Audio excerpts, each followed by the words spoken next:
We have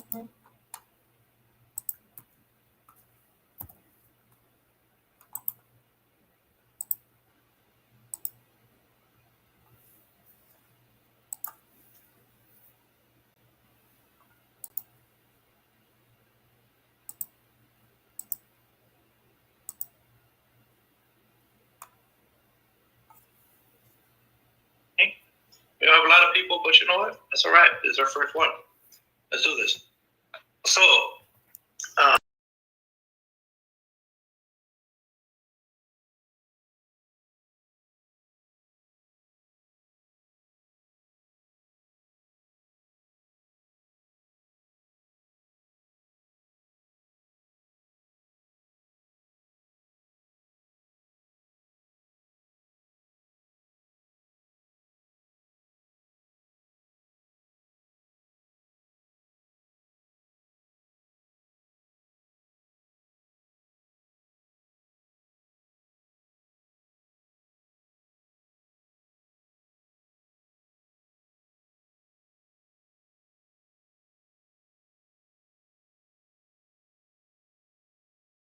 they hired a great marketing team. It was actually the same marketing company that we approached.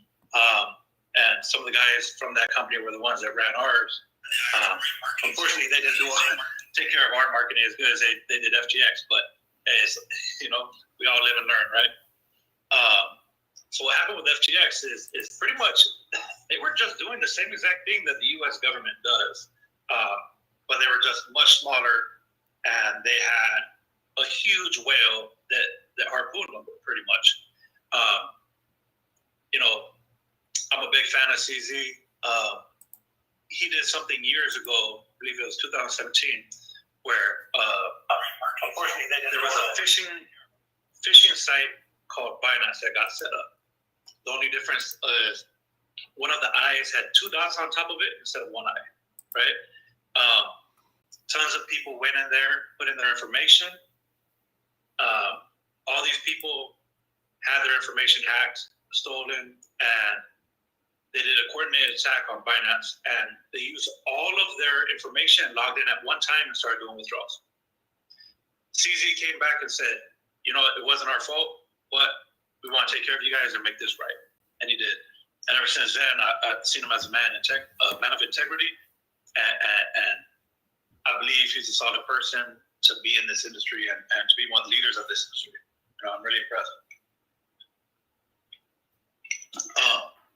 I will say that what he just did with FTX was a little bit surprising. Him being one of the largest holders, if not the largest holder of FTT, besides internally, he sold off in a very public way. He said, he believes in giving warning before a whale sells, like what they call a whale alert, which I believe is fair, right? But if you're going to do it and then dump $2 billion worth of tokens, it doesn't matter. Like you just can't warn people enough for that, right? You'd have to give people a week's warning for that because you're going to destroy that company, you're going to destroy that token, and unless that company is really strong and stable, they're probably going to have a hard time surviving, right? The problem is this was a large company that was using their token as like equity, right? They're loaning out against it. It was just a lot of their system was too dependent on this token itself, right?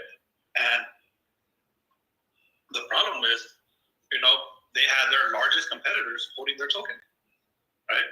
They had crypto.com, they had Binance, had all these huge competitors being huge holders of their token, right? Which came back to bite them. I don't want to get into politics too much, but I was never a big fan of Sam because he was a large contributor to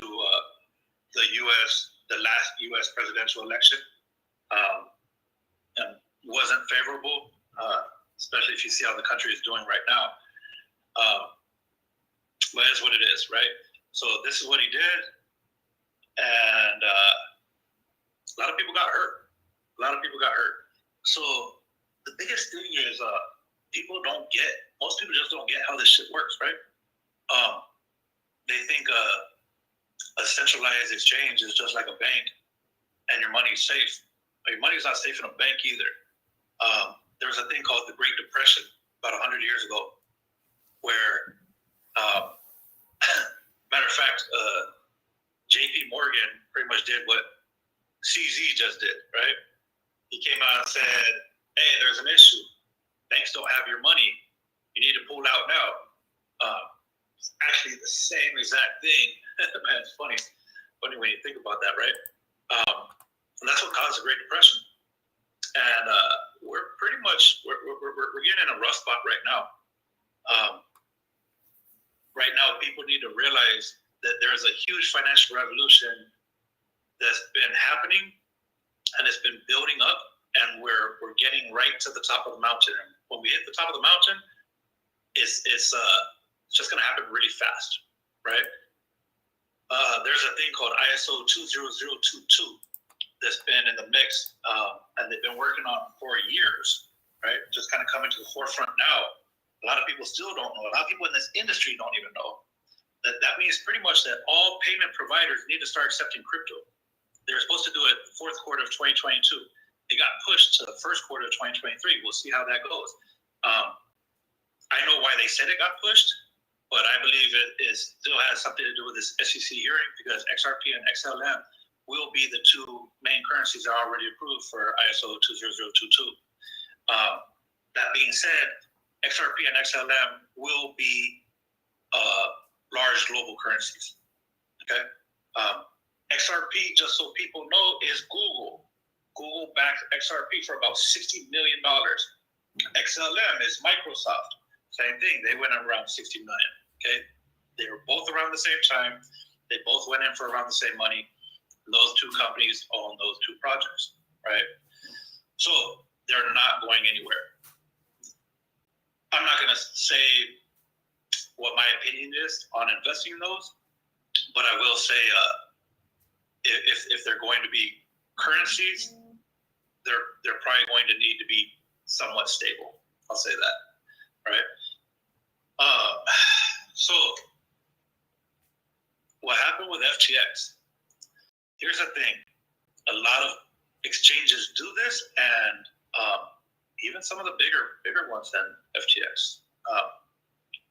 Matter of fact, like CZ just came out and said, check out what we have. We'll show you what we have, right? And they all operate off of a hot wallet and a cold wallet. Hot wallet is where all the currency that's being traded currently is. A cold wallet is like more protected reserves, right? Because you're never going to trade 100% of what the liquidity on exchange is in any given day. It's only going to be a percentage, because a lot of people just sit and hold, right? And you got your percentage of traders. So you need to have a hot wallet and a cold wallet. The problem is this. People are taking the tokens from the hot wallet, moving it to the cold wallet, and changing them. Anyone that does this is causing a major problem. I was on a phone call yesterday for an hour and a half with a friend of mine that owns a centralized exchange, right? We were talking about this issue, and hopefully they still haven't launched yet. They've been working on it for years, actually, and we were talking about it, and they said that they're going to try to make sure that they do it right, and I hope they do, because what happens is this: as soon as you take money from the hot wallet into the cold wallet and change it, you're now putting yourself and your investors at risk. What happens is, if one token goes down, if the token that you're holding in the cold wallet goes down or stays stable at a steady level, I should say, and the currency that went into the hot wallet is rising, then there's a deficit there. Anytime you have that, you're setting yourself up for potential disaster, right? Now, CZ and Binance being as big as it is, it's a Goliath. Will the chance of insolvency happen? Probably not. But I see huge flaws in their system. And if I see them, other people, smarter people, more powerful people can see them too, right? And this is actually the same exact problem with stable currencies too. People have these, USDT, BUSD, USDC. First of all, I don't know how the hell that's going to work when the dollar crashes. Robert Kiyosaki, from the guy that wrote Rich Dad Poor Dad, said that in January of 2023, the dollar is going to crash, which is pretty scary. Sometimes I wonder if I should even repeat things like this, right? But I believe knowledge is power, and we need to have the knowledge so we can make the correct decisions. So here's the deal. If the dollar crashes, what the hell happens to USDC, USDT, and all of those, right? The problem is there's never been a true currency, a true stable currency.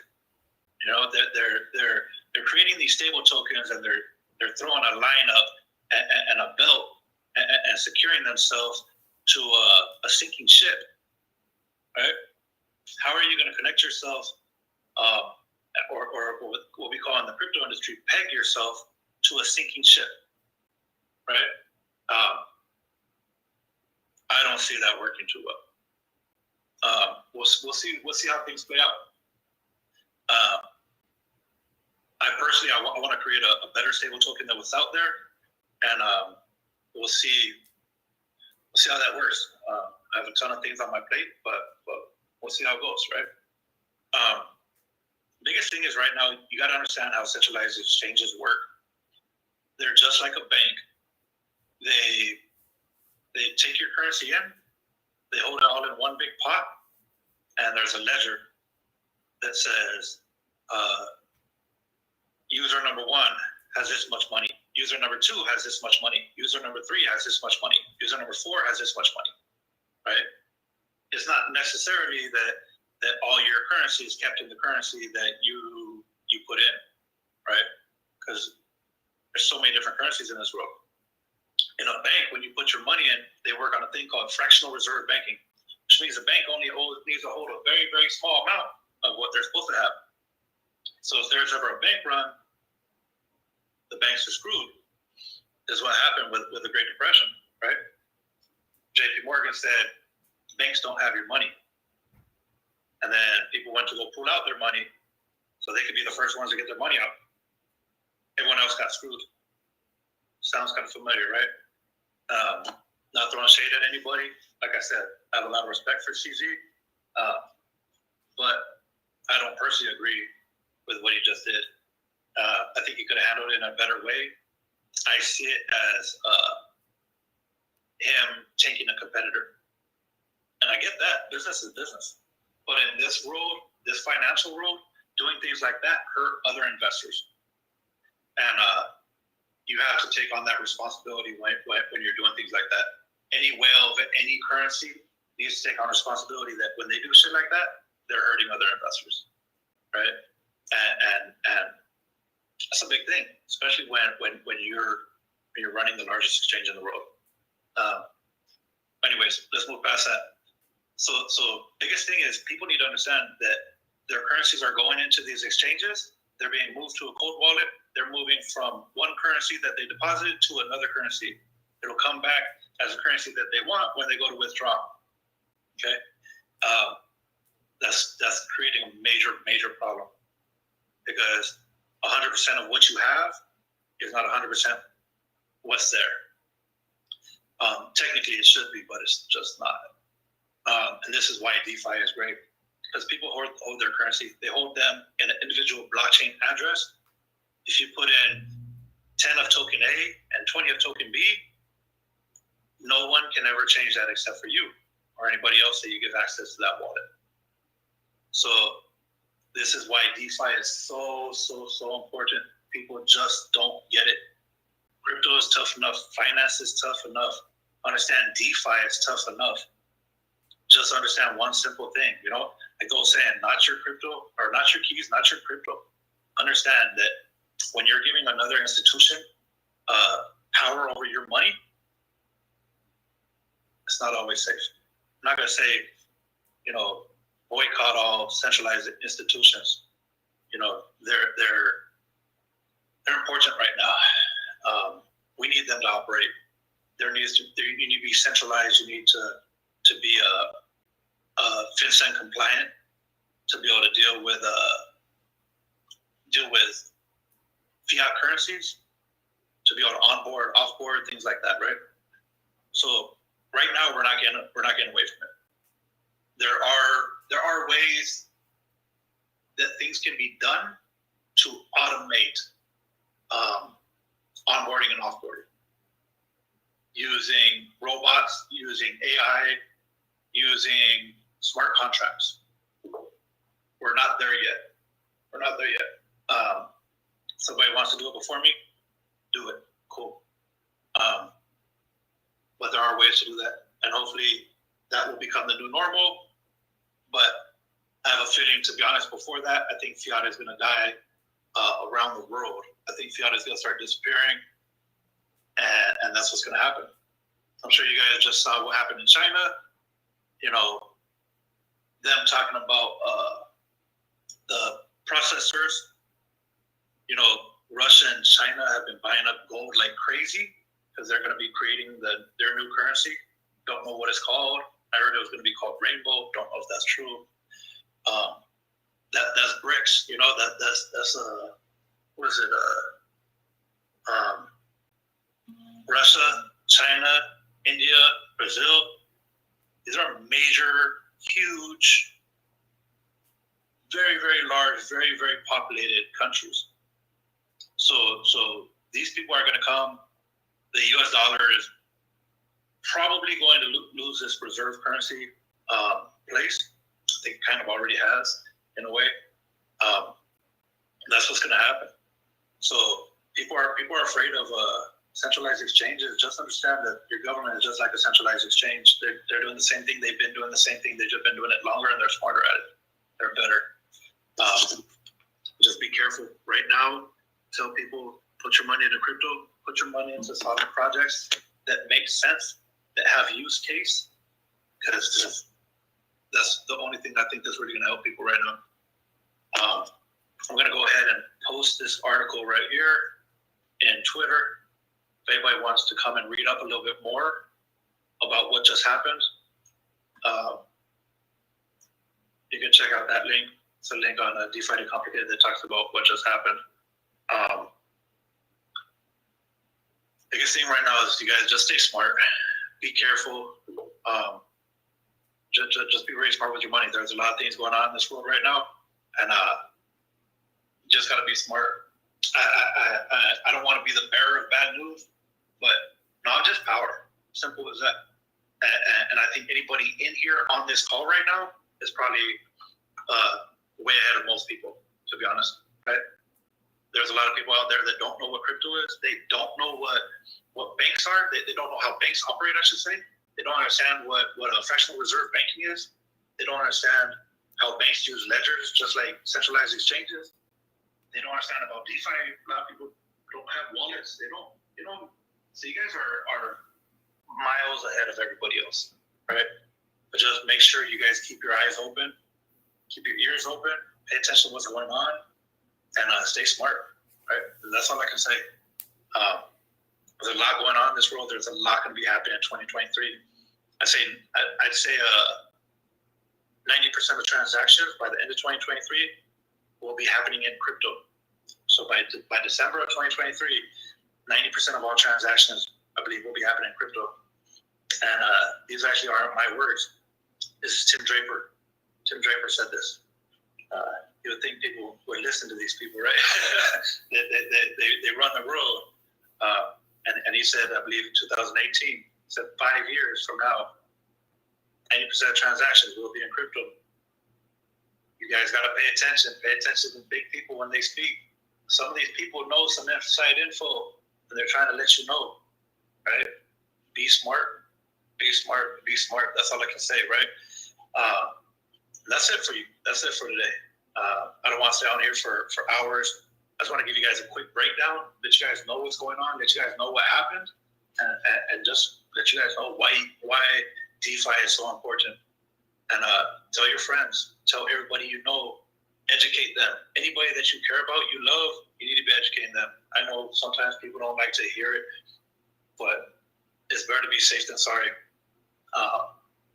This road is coming some crazy things, and there's going to be a big divide, and there's going to be chances for a lot of people to make a ton of money. It's going to happen in 2023. People are going to make more money, probably in crypto than they ever had, because mass adoption is going to start, and it's going to happen very, very, very fast. So that's all I can say. We're all in a great place at a great time, and I think this is, it's like one of those things that go in history books, right? So let's just enjoy it. Let's make the best of it. Let's be smart, and I hope you guys are all doing the SokuSwap and keep your money off these centralized exchanges. Remember, not your keys, not your crypto. I love you guys. I appreciate you guys coming in here and spending some time with me. We'll try to get these going a little bit more. Maybe get someone in here that's a little better at speaking than me. But I'm gonna try to do my part as much as I can. But I gotta let you guys go because I do have some more meetings coming up, and I appreciate you guys spending a little time with me. All right, thank you.